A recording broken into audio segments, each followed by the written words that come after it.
Hey everybody, how you doing? We're going to be looking at false light today.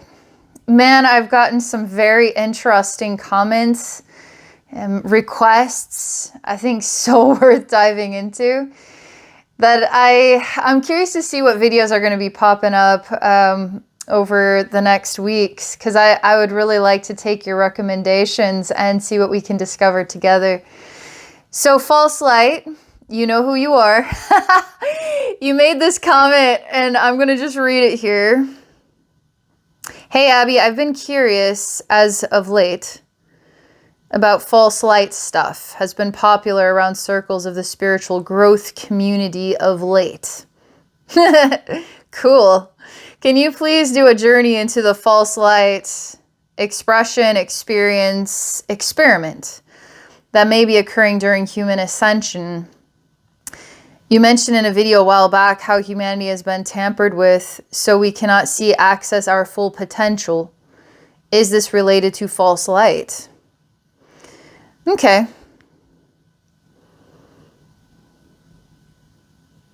It's been a lot of years of exploring energy and my interpretation of it, and even how I've grown in my own understanding of things. I don't put a lot of weight into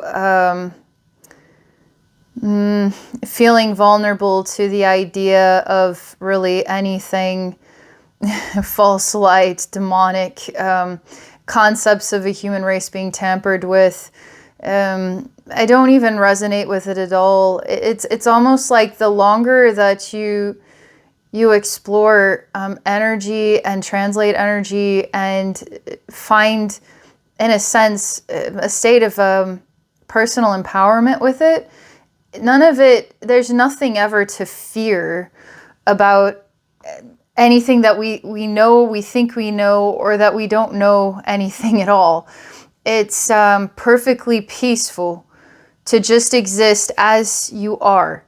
And then how do we change or make things better? I feel time. We integrate into this concept of discovery in time. So what's the point of having a million lifetimes? Well, the time and discovery through many forms of existence is absolutely extraordinary. And now if those existences have been tampered with, or the false light is luring us back into an incarnate state or whatever, it doesn't matter. You can say it does. There's nothing powerless to this experience because we're all very powerful. And so any concept that we're talking about, whether we can wrap our heads around it, define it, we are free. We're always free. And I think about I was just recently talking about this just a couple weeks ago. It moves me. I'm not saying this is easy, but it does move me, this thought, where you have let's say a man in shackles, and you can see that the man is imprisoned, right? But the man isn't imprisoned. The man is free. But what creates a free man? Nobody can possess your soul. Nobody can have you. Only if you let them. So in that instance, you could say the false light or the shackles of our world, or a literal enslavement, imprisons a human being, but it does not. You decide, okay? And one of my explorations is, how do I explore joy in a human world that challenges me to be free, to be joyful? I want to be joyful. And so then nothing can have my joy unless I'm vulnerable and I give in to those vulnerabilities, which I think is also beautiful in some way, because the whole human journey is beautiful. But it's something I'm curious about in the shackling, in the false lighting, and what imprisons a person. And is that even real?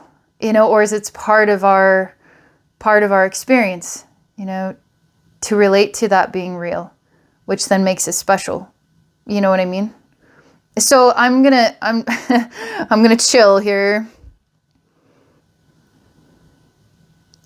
False light stuff has been popular around circles of the spiritual growth community of late. I better get on board, man. Thanks for giving me the update. Okay. All right. Can you please do a journey into the false light? Expression, experience, experiment. So expression, experience, experiment. That has been occurring during Human Ascension. Okay. Okay.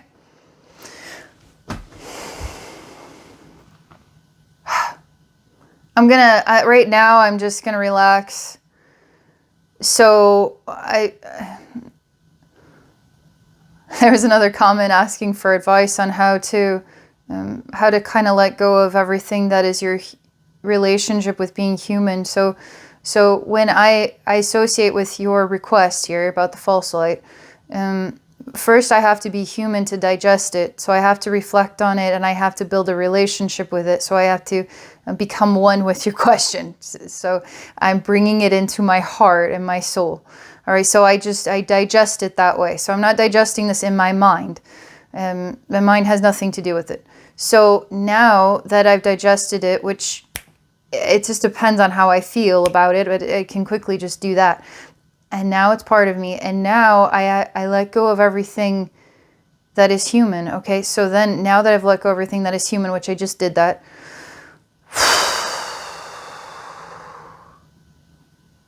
So now I can allow the universe to communicate with me.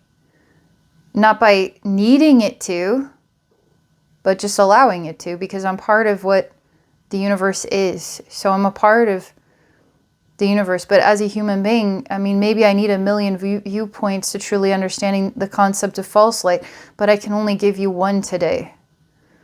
And so this is the one that is most essential for this divine time. And so now I'm just going to wait. And let's see what the universe has to say about false light. A lot of E words in there. It's like an expression, an experience, an experiment.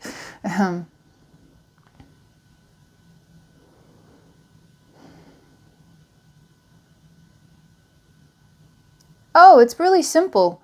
They're talking about, okay, let's say you have a brilliant idea that comes to mind. Was that basking in the light of the glory of God? Or is that basking in the light of the human mind? And is the human mind provide false light on things? Like, let's say you're having a conversation, a heated conversation about politics, and your mind sees the light on this, okay? Well, their mind also sees the light on this. And now you're having a conflict between whose light is truly shedding the light on this sort of essential topic. And now the false light is guiding you down a path where you can't even be friends anymore because your lights are revealing two different truths.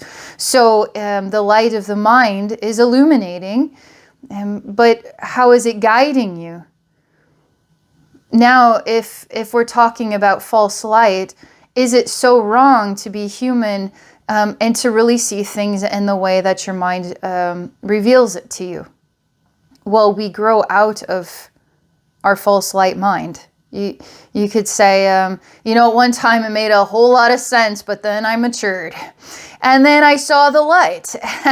And now I'm not like that anymore. So you grow out of the light of how you saw things into the light of how you see things now.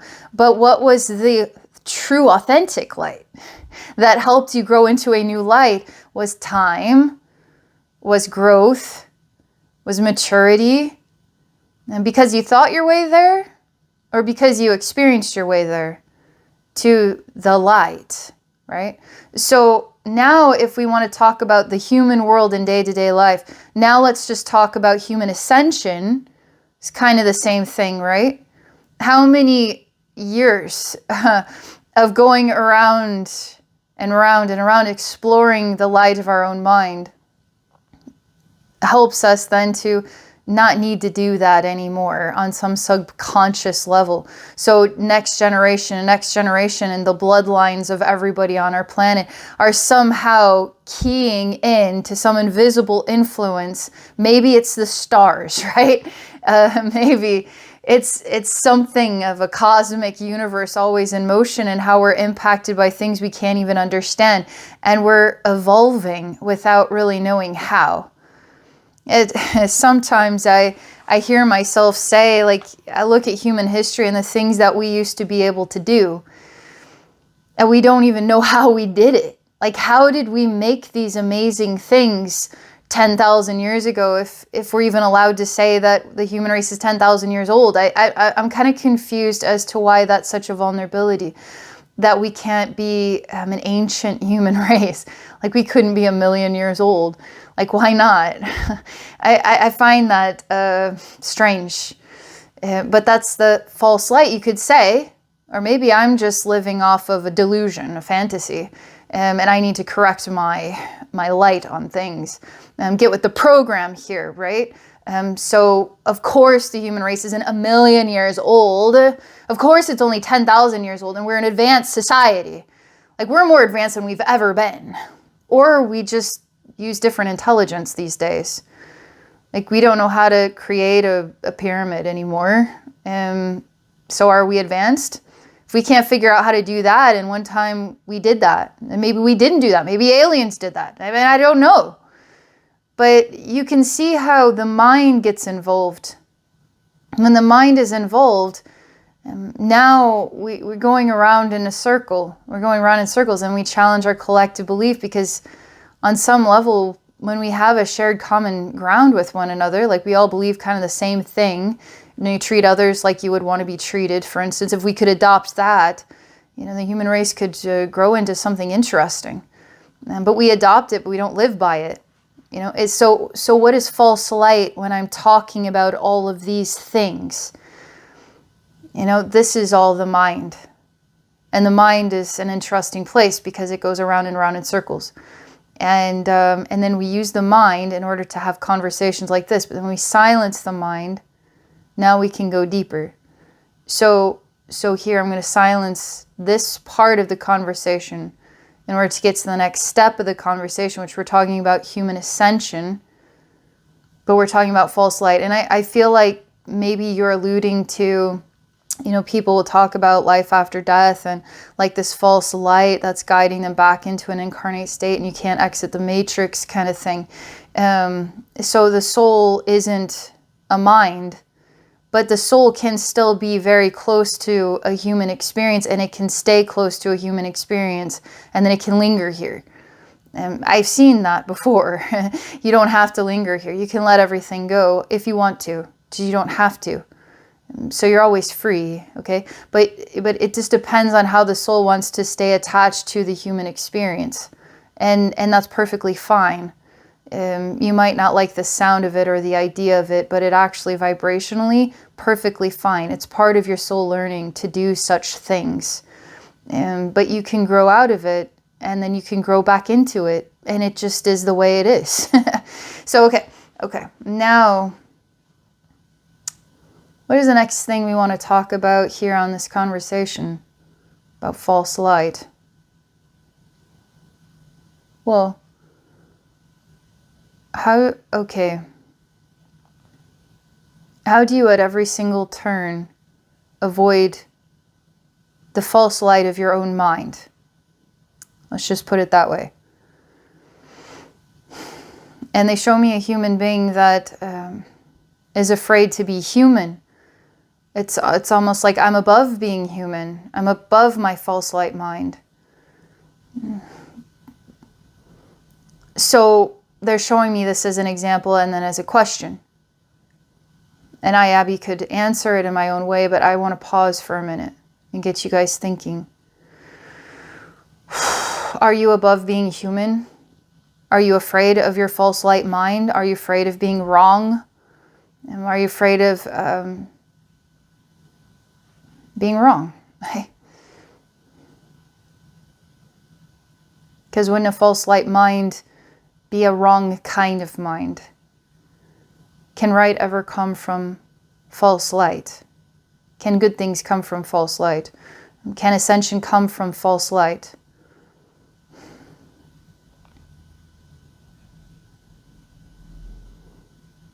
Okay, so just the question alone is already getting you to think.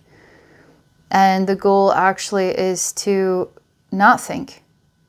So if you're afraid of falling into your false light mind, or afraid of being wrong, or false light would never assist in human ascension, you know, so that's all just more false light.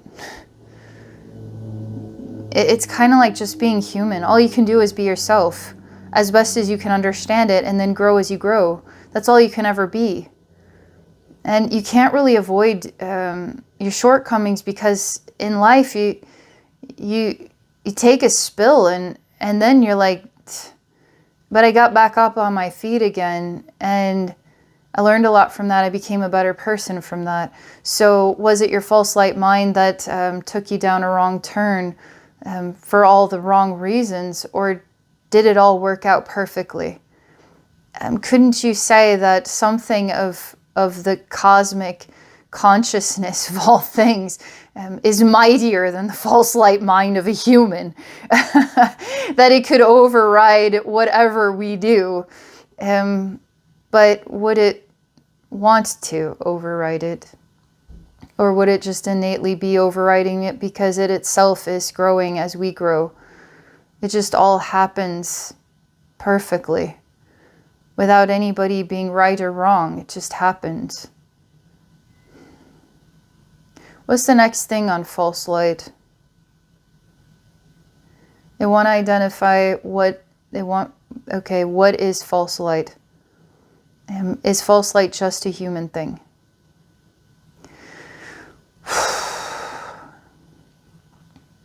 Okay, is it just a human thing?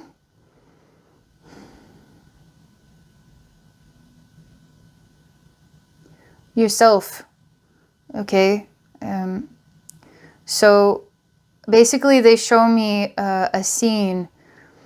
This again is more human stuff, but I'm trying to see outside of the human lens. I'm actually choosing to go there, but they're showing it to me like this. And this human being has separated from their self. So the separated self is kind of like, is just helping them. But it's also creating more confusion. And this actual separate self looks like a gray alien being. And this gray alien being has its own vision of right and wrong, and this human being has their own vision of right and wrong. And in this exchange, now they're going through learning together. And so let's say this really is a gray alien being. Are you separating from yourself in order to live the life of a human and the life of a gray alien? And could you potentially work with yourself in a lifetime? Isn't it all possible? Aren't we technically each other? Like at the highest of the highest realms, we are all the same. We're all of the energy, right? So here we are, many representations of ourself. I kind of like the human experience and feeling like I'm my own individual person. I think it's nice. I think it's hard. I feel like the only thing I'll ever know is myself, and I won't even ever know that. So I just keep trying. But so I'm witnessing a gray alien then has its own agenda, you could say, but it's just them living their own life. And I see this human being is influenced by this exchange. And this exchange, the gray alien takes on the appearance of a beautiful woman. And this beautiful woman is like so easy to take in, so easy to talk to, so seemingly kind. But it was all just an illusion projected by the gray alien in order to have a closer relationship with a human being for some weird reason. It was just something they needed. But the human also needed it simultaneously, and that's why they found each other. And the human being was led to believe that this was just a beautiful spirit woman. But all along it was an interdimensional being. And what was the false light in this exchange? Were they manipulating themselves? If you want to see the gray alien as an aspect of themselves. Were they manipulated at all? Or were they given just the experience that they needed to have? So we're always given the experience we need to have. So where's the false light in it? Because human beings don't want to be lied to and they don't want to be manipulated. But maybe we do want it. Otherwise it wouldn't exist. And so if you don't fear the false light of manipulation or lies, but you actually find yourself in just being peaceful no matter what comes your way, it is exactly the experience you need to have. Now you're more powerful than anything about false light. You see where your power comes from? Not being afraid at all. Not being above being human. Not being above your own mind. Not being above being wrong. Being able to admit your shortcomings. Being the best you know how to be. That's authenticity. It's just being authentically you, the best you know how to be. Gosh, that's beautiful. And especially in the energy world. A human being who's not trying to hide from themselves or others and actually feels the raw experience in all its emotional states is so real. And it's phenomenal to be in the presence of that energy. But a human being that creates masks and illusions because they're that afraid to just let life happen, but they try to control life, they try to control people, they try to control everything. They need the false light in order to create a false light reality in order to exist or whatever. It's not impressive. Vibrationally in the energy world, you see how vulnerable it's human vulnerability. So you understand it. You understand it completely. You don't judge the fact that they're doing that, but it doesn't move you, you know? It doesn't bring you to your knees and just say, you're amazing, you're incredible. It's more like, I get you, but you can do better. Without really saying it. It's like you get different impacts from different emanations. And that's authenticity versus false light. I'm not impressed by your false light, but I don't judge you for it. And it's like, oh man, you like lack that false light. You're so authentic. Like, can I just bask in your honesty? It's just fantastic. Thank you for this. You just can't help it. I mean, even in the energy world, you can't really hide your true feelings. Like, that's why, you know, if I'm mad at God, I can't just be like, I love you, God. I hate you right now. It's like, I just tell God straight up, this is hard and I'm not really happy with our relationship. You know, I can't hide it. So like, if I try to hide it, that's false light. You know, so even your soul communicating with the infinite universe, you must always be brutally honest. And it's okay to say it in a brash way if that's how you feel at this time. Because your feelings can change and that's perfectly fine too. One day, I can't stand you. Next day, I get it now why all this happened and I'm so grateful. So you have a right to change your mind whenever you need to because you're just staying true to your authenticity, which is not false light. It is the best that you know at this time as to who you are through what you're going through. So do you get what false light is? Is that create clarity on this? Let me see if there's anything else I could share.